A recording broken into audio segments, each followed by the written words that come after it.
Video like जरूर कर लीजिए और ऐसे वीडियो लगातार फ्री में पाने के लिए चैनल को तुरंत सब्सक्राइब कर लीजिए और बेल आइकन को जरूर टैप कर लीजिए ताकि आगे भी सारे वीडियो आपको मिलते रहे। यूट्यूब में फॉलो करते हैं तो प्लीज ये वाला फ्री टेलीग्राम चैनल जरूर ज्वाइन कर लीजिएगा। सारे नोटिफिकेशन सारे अपडेट यहीं पे आते हैं, ध्यान रखिए।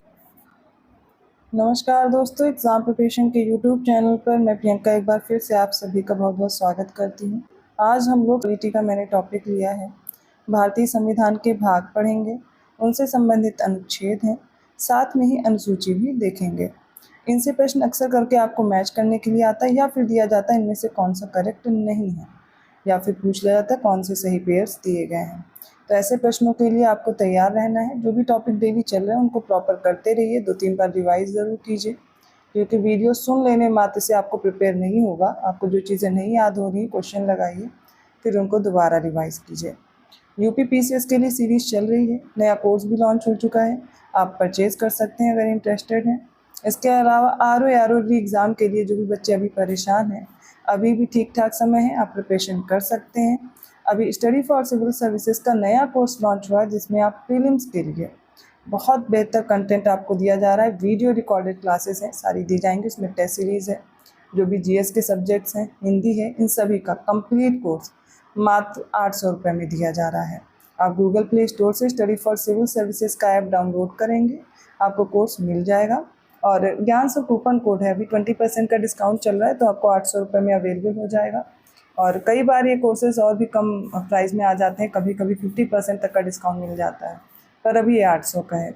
जो भी बच्चे आर एग्ज़ाम को देने वाले हैं उनके लिए बेहतर समय है, प्रिपरेशन कर सकते हैं, कोर्स परचेज करके अपनी तैयारी कंटिन्यू कर सकते हैं। तो चलिए आज का टॉपिक स्टार्ट करते हैं। सबसे पहले देखेंगे भारतीय संविधान के भाग और उनसे संबंधित विषय और अनुच्छेद। तो पहला जो भाग है वो संघ और राज्य क्षेत्र इसमें दिया गया है और आर्टिकल 1 से 4 तक इसमें दिए गए हैं। भाग 2 है नागरिकता, आर्टिकल 5 to 11। भाग 3 में मौलिक अधिकार का उल्लेख किया गया, आर्टिकल 12 से 35। भाग 4 में राज्य के नीति निर्देशक तत्व हैं, जो कि आर्टिकल 36 से 51 तक है। लेकिन भाग 4A ये याद रखिएगा मौलिक कर्तव्य है, ठीक है, 51A ये आपको याद रखना है, ये कई बार प्रश्न आपको कंफ्यूज कर सकता है। फिर आता है भाग 5। भाग 5 में संघ सरकार दी गई है, जिसमें आर्टिकल 52 से आर्टिकल 151 तक का उल्लेख है। जैसे कि अध्याय पहला है, इसमें कार्यपालिका है, आर्टिकल 52 से 78। फिर अध्याय 2 है संसद से रिलेटेड, आर्टिकल 79 से 122। अध्याय 3 में राष्ट्रपति की जो विधायी शक्तियाँ हैं, जैसे कि आर्टिकल 123 ये दी गई है। संघ की न्यायपालिका अध्याय 4 में है, आर्टिकल 124 से 147 तक। और अध्याय 5 में भारत का नियंत्रक और महालेखा परीक्षक है, आर्टिकल 148 से 151। देखिए प्रश्न आपसे डायरेक्ट नहीं पूछे जाते कि आपको दे दिया भाग 4 में क्या दिया गया है, ऐसे प्रश्न नहीं आते, मैच करने को आते हैं। उसमें हो सकता है आपको आर्टिकल भी दे दिया जाए और तब आपको बताना होगा कि ये किस में आता है, किस पार्ट में आता है, ठीक है। भाग 6 में राज्य सरकारें हैं। अब इसमें भी आर्टिकल 152 से 237 तक है। अध्याय 1 साधारण दिया गया, अध्याय 2 में कार्यपालिका है। तो अध्याय 1 में आर्टिकल 152 आएगा और कार्यपालिका के लिए 153 से 167 आर्टिकल है, जो कि राज्य सरकार की कार्यपालिका है, ठीक है। राज्य की कार्यपालिका का उल्लेख आपने देख लिया। अध्याय 3 में राज्य का विधानमंडल दिया गया है, आर्टिकल 168 से 212। और जो अध्याय 5 है इसमें राज्यपाल की विधायी शक्ति आ जाएगी, आर्टिकल 213 के तहत। और पार्ट 6 का अध्याय जो 5 है इसमें राज्यों के उच्च न्यायालय दिए गए हैं, आर्टिकल 214 से आर्टिकल 232 तक। अध्याय 6 में अधीनस्थ न्यायालय है, आर्टिकल 233 से 237। भाग 7 निरस्त किया जा चुका है, ठीक है। राज्यों से संबंधित जो पहली अनुसूची का खंड खा है ये निरस्त किया जा चुका है। भाग 8 याद रखना है आपको, संघ राज्य क्षेत्र, आर्टिकल 239 टू आर्टिकल 242। और पंचायतें दी गई हैं भाग 9 में, आर्टिकल 243 से 243 ना तक। और 9 का का है, ठीक है, 9 का का है नगर पालिकाओं से रिलेटेड, 243 ता से 243 शा तक। सहकारी समितियों का उल्लेख भाग 9 के खा में है, आर्टिकल 243 ZS से आर्टिकल 243 ZT तक। 10वां भाग है अनुसूचित और जनजाति क्षेत्र से रिलेटेड, इसमें आर्टिकल 244 से 244 का तक दिया गया है। जो भाग 11 है इसमें आपको याद रखना संघ और राज्यों के बीच संबंध दिया गया है, आर्टिकल 245 से आर्टिकल 263 तक। अब इसमें जो पहला अध्याय है वो विधायी संबंध दिखाता है 245 से 255 के बीच, और जो प्रशासनिक संबंध है वो अध्याय 2 में आएगा, आर्टिकल 256 से आर्टिकल 263 तक। भाग 12 है वित्त, संपत्ति, संविदाएं और वाद से संबंधित, जिसमें आर्टिकल 264 से 300A तक दिया गया है। अध्याय 1 है वित्त से रिलेटेड, आर्टिकल 264 से 291। अध्याय 2 में ऋण लेना बताया गया, आर्टिकल 292 से 293। अध्याय 3 रिलेटेड है संपत्ति, संविदाएं, अधिकार, बाध्यताएं और वाद, ये आर्टिकल 294 से आर्टिकल 300 तक है। और अध्याय जो 4 है वो संपत्ति का अधिकार है, 300 का में। नेक्स्ट पार्ट है 13, भारत के राज्य क्षेत्र के भीतर व्यापार, वाणिज्य और समागम, आर्टिकल 301 से आर्टिकल 307 तक। फिर भाग 14 दिया गया है संघ और राज्यों के अधीन जो सेवाएं हैं, ठीक है। तो इसमें आर्टिकल 308 टू 323 तक आर्टिकल्स हैं। पहला अध्याय है सेवाएं और दूसरा अध्याय है लोक सेवा आयोग से रिलेटेड। तो सेवाएं दी गई आर्टिकल 308 से 314 के बीच, लोक सेवा आयोग दिया गया है 315 से 323 के बीच। ये इंपॉर्टेंट है, पार्ट 14A अधिकरण से रिलेटेड है और इसके लिए जो आर्टिकल्स हैं वो 323 का से 323 खा तक है। भाग 15 में निर्वाचन है, आर्टिकल 324 से 329 का तक। भाग 16 में दिया गया कुछ वर्गों से संबंधित विशेष प्रावधान, आर्टिकल 330 से 342 का। और जो भाग 17 है वो राजभाषा से रिलेटेड है। अब राजभाषा में कौन कौन से आर्टिकल्स आएंगे, 343 से 351 खा तक। तो जो अध्याय 1 है इसमें संघ की भाषा दी गई है और इससे रिलेटेड आर्टिकल है 343 टू 344। और अध्याय 2 में प्रादेशिक भाषाएं दी गई जिनके लिए आर्टिकल्स हैं 345 से 347। अध्याय 3 है सर्वोच्च न्यायालय और उच्च न्यायालय आदि की भाषा से रिलेटेड, यहाँ पर आर्टिकल 348 और 349 आएगा। अध्याय 4 में विशेष निर्देश दिए गए हैं जैसे कि आर्टिकल 350 और 351 में। भाग 18 है आपात उपबंध से रिलेटेड, जिसमें आर्टिकल 352 से 360 तक आएंगे। 19 है प्रकीर्ण से संबंधित, आर्टिकल 361 टू आर्टिकल 367। संविधान का संशोधन आ जाएगा भाग 20 में, आर्टिकल 368। और भाग 21 है अस्थायी संक्रमणशील और विशेष उपबंध के बारे में, आर्टिकल 369 से 392। भाग 22 है संक्षिप्त नाम, प्रारंभ में हिंदी प्राधिकृत पाठ और निरसन, आर्टिकल 393 से 395। एक बार फिर से रिवाइज कीजिए और अब आपको समझ में आ जाएगा कितने भाग हैं और कैसे आपको याद करना है। तो सबसे पहले भाग 1 है संघ और उसका राज्य क्षेत्र, दूसरे में नागरिकता है, तीसरा मौलिक अधिकार है, चौथा राज्य के नीति निदेशक तत्व हैं और 4A में मौलिक कर्तव्य दिए गए हैं। इतना आपको इजीली याद होगा। 5 में संघ सरकार है, 6 में हो जाएगी राज्य सरकार है, पहले संघ सरकार आ जाएगी भाग 5 में और भाग 6 में राज्य सरकार। भाग 7 निरस्त किया जा चुका है और 8 में आ जाएगा संघ राज्य क्षेत्र, यहाँ तक याद हो गया। भाग 9 पंचायतें, 9 का नगर पालिका और 9 का खा सहकारी समितियाँ। बहुत बार आप कंफ्यूज होते हैं अनुसूची और भाग में पंचायत और नगर पालिकाओं से रिलेटेड जो प्रावधान है, तो याद रखिएगा भाग 9 का यहाँ पर नगर पालिका से रिलेटेड है और 9 पंचायतों से, 9 का खा है सहकारी समितियों से। भाग 10 में अनुसूचित और जनजातीय क्षेत्र आ जाते हैं और भाग 11 में संघ और राज्यों के बीच जो संबंध है, ठीक है, ये याद रखने हैं। इसके बाद आपको याद रखना है भाग 12 जिसमें दिया गया है वित्त, संपत्ति, संविदाएं और वाद के बारे में। भाग 13 भारत के राज्य क्षेत्र के भीतर व्यापार, वाणिज्य और समागम। संघ और राज्यों के अधीन जो सेवाएं हैं वो भाग 14 में है। 14 का है अधिकरण से रिलेटेड, भाग 15 में निर्वाचन, भाग 16 कुछ वर्गों से संबंधित विशेष प्रावधान करता है, भाग 17 है राजभाषा से रिलेटेड, भाग 18 में आपात उपबंध दिए गए हैं, भाग 19 प्रकीर्ण है, भाग 20 है संविधान का संशोधन, भाग 21 है अस्थायी संक्रमणशील और विशेष उपबंध, भाग 22 है संक्षिप्त नाम, प्रारंभ हिंदी में प्राधिकृत पाठ और निरसन। तो 22 भाग आपने मेरे साथ पढ़े हैं, 22 पार्ट्स आपने इंडियन कॉन्स्टिट्यूशन के कंप्लीट कर लिए हैं। पिछली वाली क्लास में मैंने इंग्लिश वर्जन लेना मैं भूल गई थी, मैंने कहा था मैं आपको इंग्लिश वर्जन भी दिखा दूंगी। तो अभी आज इस वीडियो में जितना भी आप लोग पढ़ेंगे, पिछला वाला भी और ये, तो इंग्लिश में भी मैं दे दूंगी। जिन बच्चों को हिंदी में दिक्कत है वो उससे स्क्रीनशॉट लेकर के प्रिपेयर कर पाएंगे। अब जैसा कि मैंने आपसे कहा, संविधान के 22 भाग के बाद संविधान की 12 अनुसूचियाँ भी हमें पढ़नी हैं। इसी वीडियो में मैं कवर कर दूंगी जिससे आपको बार बार अलग से समय ना देना पड़े और कंफर्म है इनसे प्रश्न पूछा ही जाएगा। यूपीपीएससी द्वारा कोई भी एग्जाम हो, इन टॉपिक से हमेशा प्रश्न बनता है, ठीक है। तो पहली अनुसूची है जिसमें राज्यों के नाम और उनके न्यायिक क्षेत्र दिए गए हैं, संघ राज्य क्षेत्रों के नाम और उनकी सीमाएं दी गई हैं। इससे रिलेटेड आर्टिकल है आर्टिकल 1 to 4। दूसरी अनुसूची में परिलब्धियों पर भत्ते, विशेषाधिकार और इससे संबंधित प्रावधान है। भारत के राष्ट्रपति, राज्यों के राज्यपाल, लोकसभा के अध्यक्ष और उपाध्यक्ष, राज्यसभा के सभापति और उपसभापति, राज्य विधानसभाओं के अध्यक्ष और उपाध्यक्ष भी आएंगे इसमें, राज्य विधान परिषदों के सभापति और उपसभापति, सर्वोच्च न्यायालय के न्यायाधीश, उच्च न्यायालयों के न्यायाधीश और भारत के नियंत्रक और महालेखा परीक्षक। इन सभी से संबंधित जो विशेषाधिकार और इससे संबंधित प्रावधान है, परिलब्धियां और भत्ते हैं, वो सब दिए गए हैं। अब इनसे रिलेटेड आर्टिकल कौन कौन से आ जाते हैं दूसरी अनुसूची में।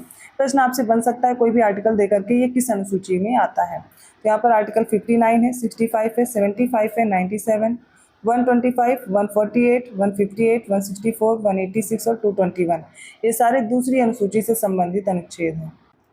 तीसरी अनुसूची है, इसमें विभिन्न उम्मीदवारों द्वारा ली जाने वाली शपथ या प्रतिज्ञान के प्रारूप दिए गए हैं। अब इसमें कौन कौन से उम्मीदवार हैं जो तीसरी अनुसूची के तहत शपथ लेते हैं।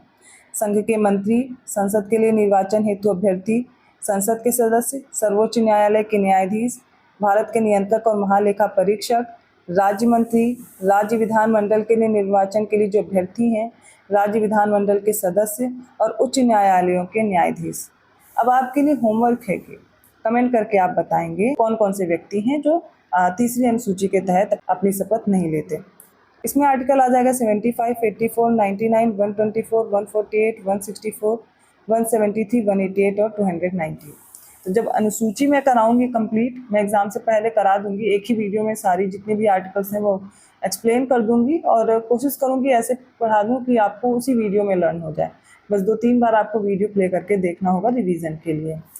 चौथी अनुसूची है राज्यों और केंद्र शासित प्रदेशों के लिए राज्यसभा में सीटों का आवंटन, आर्टिकल 4 और आर्टिकल 80। तो चौथे में क्या है, सीटों का आवंटन। ठीक है, पहले में जो संघ और राज्य क्षेत्र और उनकी सीमाएं दी गई थी। दूसरी अनुसूची में परिलब्धियां और भत्ते, इनका विवरण दिया गया था। तीसरी अनुसूची में शपथ दी गई है, कई उम्मीदवारों की शपथ हो गई। चौथी अनुसूची में राज्यों और केंद्र शासित प्रदेशों के लिए जो राज्यसभा में सीटों का आवंटन है। पांचवी अनुसूची में अनुसूचित और जनजाति क्षेत्रों के प्रशासन तथा नियंत्रण के बारे में उपबंध किए गए आर्टिकल 244। लेकिन इसमें जो छठी अनुसूची में उल्लिखित है असम, मेघालय, त्रिपुरा, मिजोरम, ये इसमें नहीं आएंगे। ये किस में आएंगे, छठी अनुसूची में। तो असम, मेघालय, त्रिपुरा और मिजोरम राज्यों के जनजाति क्षेत्रों के प्रशासन के बारे में उपबंध किया गया है आर्टिकल 244 और आर्टिकल 275 में। तो आपको 6 अनुसूची याद हो चुकी हैं, 6 शेड्यूल याद हो चुकी होंगी। अब है 7वीं अनुसूची, इसमें संघ सूची, राज्य सूची, समवर्ती सूची आती। तो हमारे संविधान की जो 7th शेड्यूल है, इसमें 3 तरह की लिस्ट दी गई हैं। ठीक है, तो सबसे पहले जो संघ सूची है, संविधान के लागू होने के समय इसमें 97 विषय थे, इस समय 98 विषय हैं। इन पर कानून बनाने का अधिकार सिर्फ संघ सरकार को अर्थात केंद्र सरकार को है। राज्य सूची के विषय संविधान लागू होने के समय इसके अंतर्गत 66 विषय थे, अभी 59 विषय हो चुके हैं और इस पर कानून बनाने का अधिकार राज्य को है। थर्ड है समवर्ती सूची, संविधान के लागू होने के समय समवर्ती सूची में 47 विषय थे और वर्तमान समय में इसमें 52 विषय हैं। ठीक है, इस पर लेकिन कानून बनाने का अधिकार दोनों को है। कोई विवाद उत्पन्न होता है तो केंद्र सरकार द्वारा बनाया गया कानून ही प्रभावी होगा, आर्टिकल 246।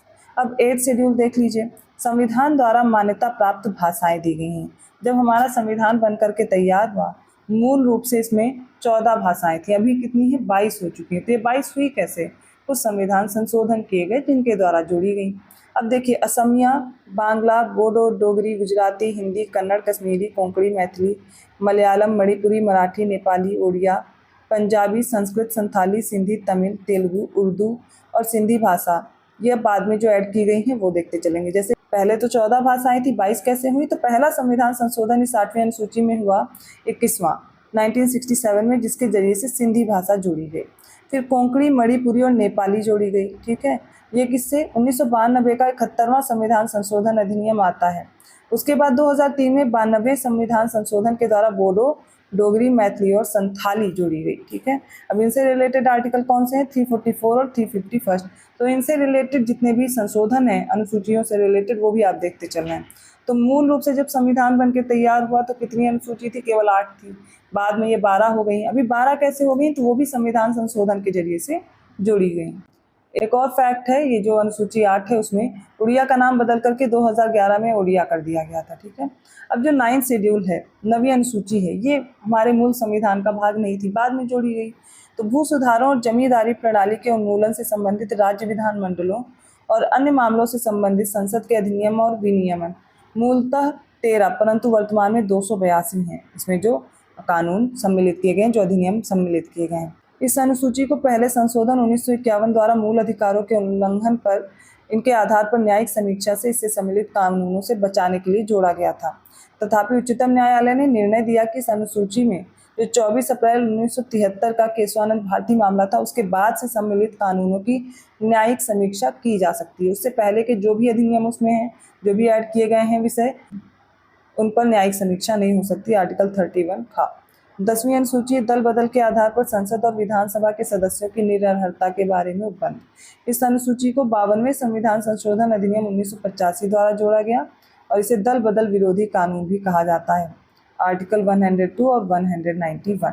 तो 10वीं अनुसूची भी बाद में जोड़ी गई। 52वां संविधान संशोधन हुआ 1985 में। तो दल बदल के आधार पर दा से 10वां, दा से दल बदल। अभी मैं बताऊंगी आपको कैसे याद करना है। इसके बाद 11वीं अनुसूची पंचायत की शक्तियां, प्राधिकार और जिम्मेदारियां। इसमें 29 विषय हैं। तो पंचायत से रिलेटेड जो अनुसूची है वो 11th है। भाग कौन सा था पंचायत से रिलेटेड? 9 था। ठीक है। इस अनुसूची को 73वें संविधान संशोधन अधिनियम 1992 के द्वारा जोड़ा गया। आर्टिकल 243 छात्र। और यहाँ पर 12वीं अनुसूची है नगर पालिकाओं की शक्तियां, प्राधिकार और जिम्मेदारियां दी गई हैं। 18 विषय हैं इनको दिए गए हैं। इस अनुसूची को 74वां संविधान संशोधन अधिनियम 1992 आता है, जिसके द्वारा जोड़ा गया। आर्टिकल रिलेटेड है 243 बा। अब याद कैसे करेंगे, एक बार साथ में रिवाइज कर लीजिए। तो सबसे पहला जो शेड्यूल है उसमें राज्यों के नाम, उनके न्यायिक क्षेत्र हैं, संघ राज्य क्षेत्रों के नाम और उनकी सीमाएं हैं। सेकेंड है परिलब्धियों पर भत्ते, विशेषाधिकार और इससे संबंधित प्रावधान। तीसरे में जो शपथ प्रतिज्ञान के प्रारूप दिए गए हैं वो हैं। चौथी अनुसूची में राज्यों और केंद्र शासित प्रदेशों के बीच जो राज्यसभा सीटों का आवंटन है, सीटों का आवंटन करके आप याद कर सकते हो। 5वीं अनुसूची में अनुसूचित और जनजाति क्षेत्रों के प्रशासन तथा नियंत्रण के बारे में उपबंध है। 6ठी अनुसूची में असम, त्रिपुरा और मिजोरम, ATMM करके याद रखेंगे, ATMM। ठीक है, ATMM 2 करके या कुछ भी करके आप ट्रिक बना सकते हैं और याद कर सकते हैं। यहाँ पर याद रखने वाली चीज़ है कि यहाँ पे नागालैंड नहीं है। ठीक है, पूछा जा सकता है। असम, मेघालय, त्रिपुरा और मिजोरम से संबंधित, इनके प्रशासन से संबंधित जो उपबंध है वो है। 7वीं अनुसूची है जिसमें 3 तरह की सूची का उल्लेख है, संघ सूची, राज्य सूची और समवर्ती सूची। 8वीं अनुसूची संविधान द्वारा मान्यता प्राप्त भाषाओं से रिलेटेड है। 14 हैं भाषाएं, पहले मूल रूप से थी, अब 22 हैं। इनके लिए 3 संशोधन हुए। 21वां संशोधन, सिंधी भाषा जोड़ी गई। सिंधी आप 21 को आप ऐसे लिखते हो, ऐसे जोड़ लोगे ना तो 21 सा बन जाता है ना, सा से सिंधी। याद करने का तरीका हो गया 21वां संविधान संशोधन। फिर आ जाता है कोंकणी, मणिपुरी, नेपाली। ये 71वें संविधान संशोधन के द्वारा जोड़ी गई थी। तो आप, मैंने इनको याद करने का ट्रिक बनाया, मंकी करके आप याद कर सकते हो। इसमें तीनों वर्ड्स आ जाते हैं, आपको जो ट्रिक सही लगे बना सकते हैं। और BDMS करके याद कर सकते हैं, बोडो, डोगरी, मैथिली और संथाली जोड़ी गई थी। ये 2003 का संशोधन होता है, 92 वाला। इसी 8वीं अनुसूची के तहत ही उड़िया का नाम बदलकर 2011 में उड़िया किया गया। और जो 9वीं अनुसूची है इसमें याद ये रखना है कि भू सुधार और जमींदारी प्रणाली के उन्मूलन के लिए इसमें कुछ मामले आरक्षित किए गए थे, लेकिन बाद में इसमें सर्वोच्च न्यायालय ने अपना निर्णय दिया, जिसमें 24 अप्रैल 1973 के बाद जो भी कानून सम्मिलित किए जाएंगे उनकी न्यायिक समीक्षा हो सकेगी। 10वां है दल बदल के आधार पर संसद और विधानसभा में सदस्यों की निरर्हता, दा से 10, दा से दल बदल याद कर लेंगे।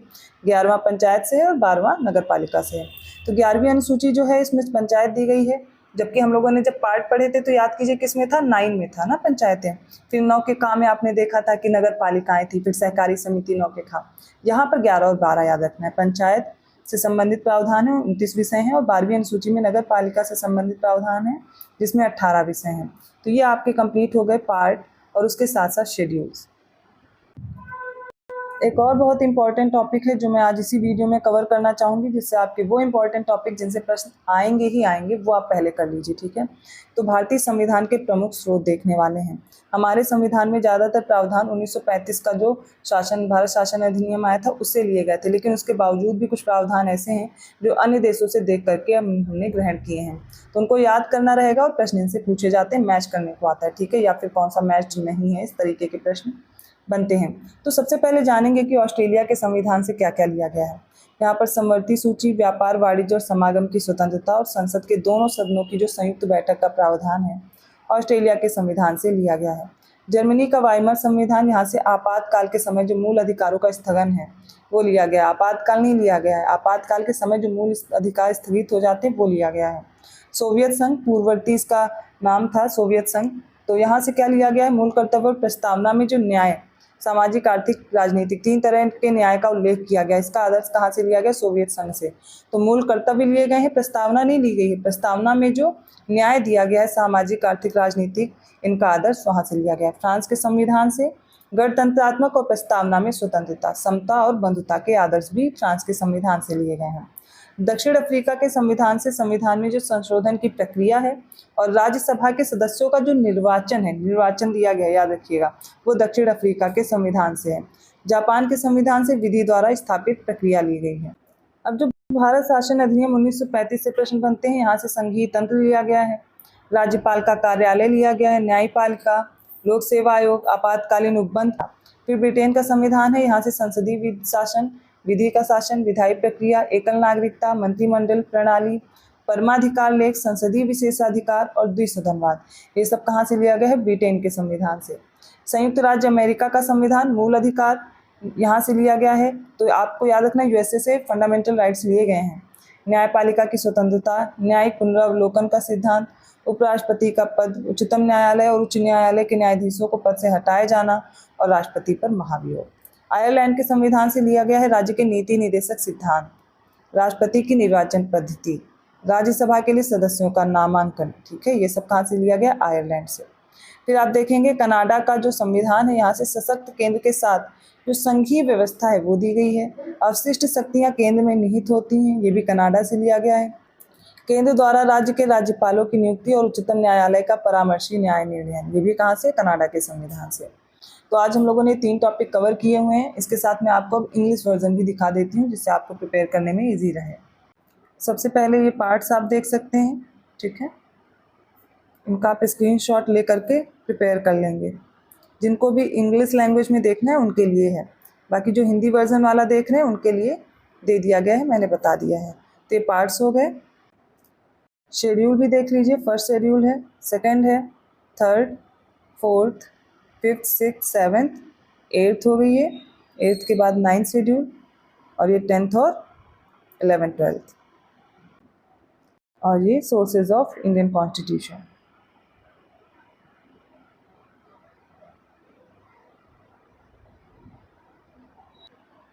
तो ये हो गया आज का इम्पॉर्टेंट टॉपिक। आई होप आपको समझ में आया होगा। आज थोड़ी सी मेरी तबीयत सही नहीं है, जिसकी वजह से वीडियो थोड़ा स्लो लग रहा होगा। अगर आपको स्लो लग रहा है तो स्पीड बढ़ा के आप देख सकते हैं।